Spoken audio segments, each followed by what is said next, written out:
Salut Parisiens, Parisiennes, j'espère que vous allez bien. L'équipe de France qui s'impose 2-1 face à Danemark. Ouf, victoire soulagée. Il fallait que l'équipe de France doit s'imposer et chercher la victoire et pour être assuré, rester premier de ce classement et chercher la qualification en huitième de finale de la Coupe du Monde. En tout cas, l'objectif, c'est de s'imposer et le principal, ce qu'ils ont fait, c'est la victoire, les 3 points et assurer d'être premier et puis chercher la qualification en huitième de finale de la Coupe du Monde. En tout cas, oui, il y avait une revanche à prendre parce que il y a quelques mois, c'était la Ligue des Nations. On avait perdu 2 fois face à Danemark, la bête noire de Danemark, les Vikings. Mais là, vu qu'on avait perdu 2 fois face à Danemark il y a quelques mois, c'était au Stade de France, on a perdu 1-2 face à Danemark. Et puis là, on a perdu 2-0 face à Danemark chez eux au Copenhague. Et puis là, ce soir, on a vu l'équipe de France qui ont répondu présent. Il fallait s'imposer face à Danemark et prendre une revanche. En tout cas, c'est ce qu'ils ont fait. Au moins, tant mieux. En tout cas, très content pour cette victoire de l'équipe de France. Soulagé. C'était difficile, compliqué. Mais bon, en tout cas, tant mieux. Et tant mieux pour la victoire de l'équipe de France. Parce qu'il fallait pas terminer un match nul, ni une défaite. C'est chercher la victoire. En tout cas, ça c'est fait. Première période, on a vu l'équipe de France qui ont pourtant maîtrisé, qui ont créé quelques des occasions. Mais on a vu que côté Danemark, je vais pas dire elle était dans le bus, automatique et tout. Mais on a vu Danemark, elle était complètement... on va dire disparu complètement à l'ouest, mais on a vu l'équipe de France qui ont maîtrisé, cherché beaucoup des occasions, qu'ils ont envie de chercher l'ouverture du score pour la France, mais pour l'instant, toujours pas de but pour l'équipe de France. Mais voilà, on a vu l'équipe de France qui montait en puissance, qui garde le ballon, qui garde toujours les possessions de balles. Mais après, quand ça veut pas, ça veut pas. Mais Giroud, il était à 2 doigts de marquer son petit but parce que on a envie que Giroud qui marque, il marque juste un seul but pour battre le record, pour être meilleur buteur de l'histoire de l'équipe de France, pour dépasser meilleur buteur de Thierry Henry, vu que pour l'instant l'égalité de 51 buts que Giroud et Thierry Henry, mais on a vu ce soir que Giroud, il a pas marqué son but ce soir, mais voilà, peut-être pour le prochain match, que Giroud qui marquera son petit but, pourquoi pas, pour être meilleur buteur de l'histoire de l'équipe de France. Et puis, première période, 0-0 entre la France et Danemark. Pas de but pour l'équipe de France, parce que, bon, je me suis dit, ça aurait été bien qu'il aurait marqué au moins 1 ou 2 buts, vu que l'équipe de France, en ce première période, ils étaient bien partis, qu'ils ont ne pas paniquer, ni stresser, ni rester en défense et tout ça. Mais là, deuxième période, on a vu l'équipe de France qui ont malheureusement changé un autre visage. On a vu que Danemark qui commence à se réveiller, qui commence à réagir petit à petit. Mais on a vraiment eu chaud aux fesses parce que Danemark qui a failli marquer de leur but. Mais voilà, après Lloris qui l'avait sauvé au moins 1 ou 2 fois par là parce que il y avait un joueur de Danemark qui a tenté cette frappe et Lloris qui avait repoussé le ballon. Et puis 68e minute de jeu, l'ouverture du score 1-0 pour l'équipe de France. Le but de Kylian Mbappé. Je me suis dit, ça y est, enfin que l'équipe de France ont marqué un but. Enfin, on a vu que l'équipe de France, qui commence à se réveiller aussi, qui ont répondu présent.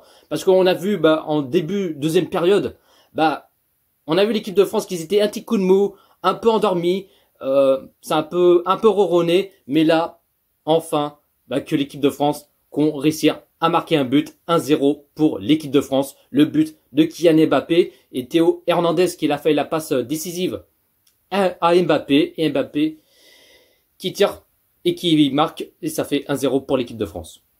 Ensuite, 62e minute de jeu, après le but de l'équipe de France, premier changement de l'équipe de France, Giroud qui sort à la place Marcus Thuram. Et comme je viens de dire, Giroud qui marquera pas ce soir, son petit but. Mais bon, voilà. Et là, 68e minute de jeu, il y a un corner pour Danemark. Et malheureusement, l'égalisation un partout entre la France et Danemark. Et on a vu que l'équipe de France qui commençait à relâcher. Et on a vu malheureusement qu'on prend un but comme une grosse merde. Et ça fait un partout entre la France et Danemark. Je me suis dit, bon, ils ont égalisé. On espère que l'équipe de France qui vont se rattraper, qui vont se réagir, qui vont ne pas relâcher. Parce qu'on a vu l'équipe de France, depuis l'égalisation, on a vu que nos joueurs de l'équipe de France qui restaient un peu en défense, qu'on a vu qui perdent le ballon bêtement. Mais on a vu que Danemark qui commence à monter en puissance, qui ont créé quelques des occasions dangereuses. Mais voilà, comme je viens de dire, heureusement que Lloris qui était là, qui avait sauvé au moins une ou deux fois par là. Et puis 74e minute de jeu, double changement pour l'équipe de France. Varane qui sort à la place de Konaté. Et en parlant de Raphaël Varane, qui est revenu sur blessure, en tout cas, je suis très content que Varane qu'il est titulaire, qu'il a fait un excellent match. Enfin, un excellent match, il a fait un bon match tranquille. Il n'a pas fait un match dégueulasse, mais Varane, alors, en tout cas, il est revenu, il est titulaire, très content de revoir Varane qui joue. Et du coup, Varane qui sort à la place de Konaté. Et Dembélé qui sort à la place de Coman. Et puis, on a vu l'équipe de France qui continue de l'enchaîner. Griezmann qui a failli marquer de son but, mais c'est dommage. Et puis après, Mbappé qui a failli marquer son doublé. C'était à ça, mais c'est dommage. Et puis, 86e minute de jeu, 2-1 pour l'équipe de France. Le doublé de Kylian Mbappé. Mbappé qui répond présent. Mbappé qui n'a rien se lâcher et qui a envie de marquer son doublé. En tout cas, c'est ce qu'il a fait. Et Griezmann qui l'a fait, Griezmann qui l'a fait le centre. Et Mbappé, je crois, il avait touché le genou ou la poitrine ou un truc comme ça, je sais plus. Et qui marque son doublé. Et ça fait 2-1 pour l'équipe de France. Et puis là, nous sommes dans les temps additionnels, 92e minute de jeu. Encore un changement pour l'équipe de France. Griezmann qui sort à la place Fofana.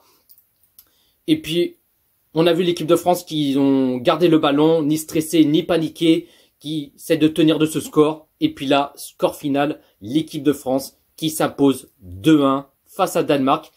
Une victoire soulagée et chercher la qualification en huitième de finale de la Coupe du Monde. En tout cas, c'est essentiel, c'est le principal.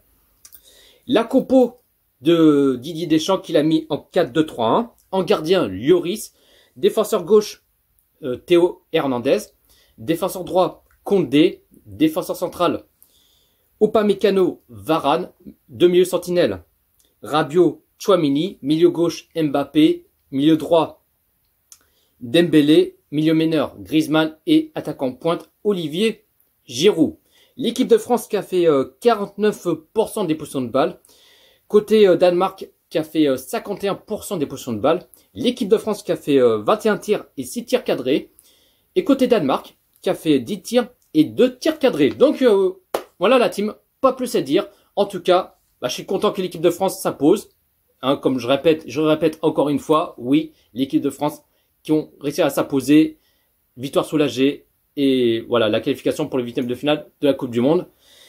Et puis en tout cas, pour moi, l'homme du match, enfin, le top 3, je vais dire, les top 3, c'est Griezmann, Dembélé et puis Mbappé. Mbappé qui a mis son doublé.